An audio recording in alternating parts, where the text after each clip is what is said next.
Au cœur de l'Europe, une vive controverse secoue les couloirs du pouvoir bruxellois. Le Premier ministre hongrois, Viktor Orbán, appelle au remplacement d'Ursula von der Leyen à la présidence de la Commission européenne, déclarant que les 5 dernières années de son mandat ont été les pires de l'histoire de l'Union européenne.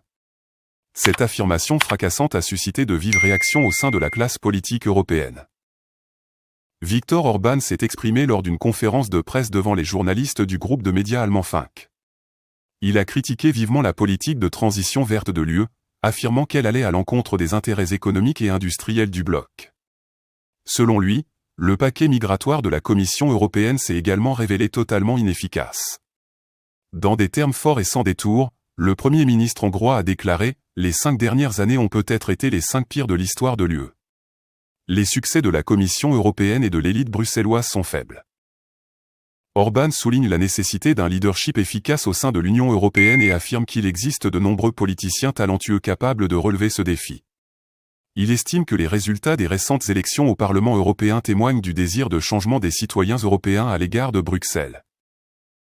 Le mandat d'Ursula von der Leyen à la présidence de la Commission européenne est loin de faire l'unanimité.